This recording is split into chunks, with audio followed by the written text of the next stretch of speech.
Hello students, welcome to my SM studio YouTube channel.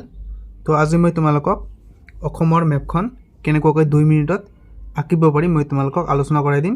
আৰু তোমালোকৰ প্ৰতি বছৰে এছএছএলসিত এটা কোশ্চেন দিয়ে যে আমাৰ অসমৰ মানচিত্ৰখন আঁকি কেইটামান ঠাইৰ নাম দিব, ৰাষ্ট্ৰীয় উদ্যান দিব, তেল শোধনাগাৰৰ নাম দিব আৰু কেইটামান জিলাৰ নাম দি ক'ব যে এইবোৰ চিহ্নিত কৰা। ঠিক আছে, তো মই তোমালোকক আজি মাত্ৰ 2 মিনিটত কেনেকৈ এই মেপখন আঁকিব পাৰি, ঠিক আছে, মই এইটো তোমালোকক আলোচনা কৰি দিম। তো আহক আমি স্টাৰ্ট কৰা হয়। তোমালোকে যদি এতিয়ালৈকে চেনেলটো সাবস্ক্ৰাইব কৰা নাই তোমালোকে সাবস্ক্ৰাইব কৰিব আৰু ভিডিঅ'টো লাইক কৰি দিব, ঠিক আছে।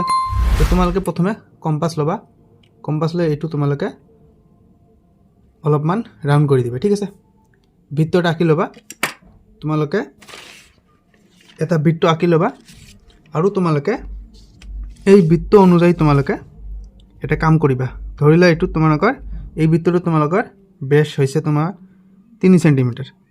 এই একে ধৰণে তোমালোকে 3 সেন্টিমিটাৰৰ ইয়াতে এটা ফোঁটা দিবা, ইয়াতে এটা দিবা, হৈ গ'ল।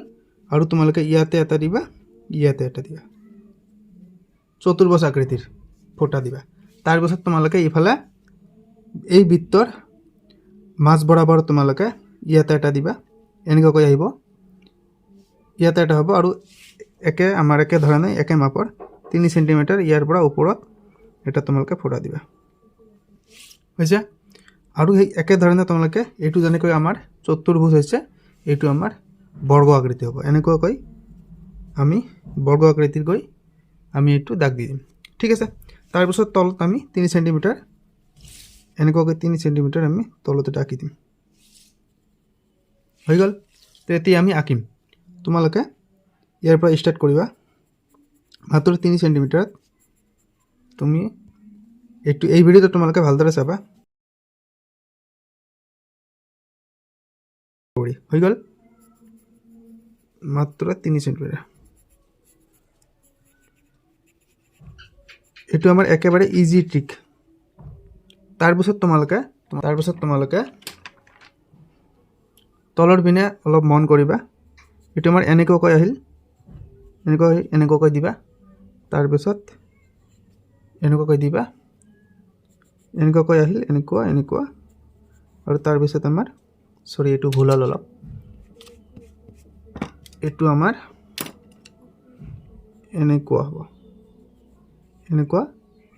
তাৰপিছত এইটো আমি মিলাব লাগিব, এইটো হৈছে আমাৰ এনেকুৱা, এইটো আমাৰ এনেকুৱা, হৈ গ'ল। আমাৰ থুলমূল এটা বৃত্ত মেপ হৈ গ'ল, ঠিক আছে। এই মেপটো আঁকিলে আমি 2 মাৰ্কছ পাম। থুলমূল এটা আমাৰ হৈ গ'ল, এইটো আমাৰ এনেকুৱা হ'ব, ওপৰতো নহয়। তো আমাৰ মেপ হৈ গ'ল। আমাৰ টোটাল মাৰ্কছ থাকে 5, তাৰ ভিতৰত মানচিত্ৰত থাকে 2 আৰু 3টা আমাক ঠাইৰ নাম দিব, এইটো আমাক চিহ্নিত কৰিব লাগে 3 মাৰ্ক, 3 আৰু 2 5। তো আমাক ধৰি লোৱা আমাক দিছে, মই তোমালোকক কেইটামান কুৱেশ্যন দিছোঁ তোমালোকে চোৱা। ধৰি লোৱা আমাক ডিপগৈ অৰ্থাৎ পুৰণি তেল শোধনাগাৰৰ নাম দিছে। পুৰণি তেল শোধনাগাৰ ক'ত? আমাৰ তিনিচুকীয়াত। তো তিনিচুকীয়া উজনি অসমত ইয়াতে হ'ব আমাৰ ডিপগৈ। তোমালোকে নামাকৰণ কৰিবা যে ডিপগৈ হৈ গ'ল, ডিগবৈ তিনিচুকীয়া জিলাত। তাৰপিছত আমাৰ কি আছে, পুৰণি তেল শোধনাগাৰ আমাৰ হৈ গ'ল। তাৰপিছত আমাৰ ৰাষ্ট্ৰীয় উদ্যান গোলাঘাট জিলাত, গোলাঘাট আৰু নগাঁও জিলাত ইয়াত হ'ব আমাৰ ৰাষ্ট্ৰীয় উদ্যান। তোমালোকে ইয়াতে এটা চিহ্ন দি ওপৰত তোমালোকে ৰাষ্ট্ৰীয় উদ্যান লিখি দিবা, হৈ গ'ল। তাৰপিছত আমাৰ আছে কি, ডিমা হাছাও জিলা। ডিমা হাছাও আমাৰ এইখিনিত আছে, এইখিনিত তুমি এটা চিহ্ন দি ইয়াতে তোমালোকে ডিমা হাছাওটো লিখি দিবা।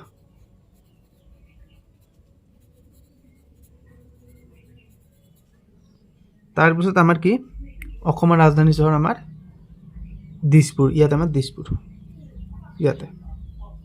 তো আমাৰ 2 মিনিটত আমাৰ মেপ হৈ গ'ল। 2 মাৰ্কছ তোমালোকে মানচিত্ৰখন আঁকিলে পাবা আৰু 3 মাৰ্ক বা 2 মাৰ্ক তোমালোকে এইবাৰ তোমালোকে চিহ্নিত কৰিলে 2 মাৰ্কছ তোমালোকে পাই যাবা।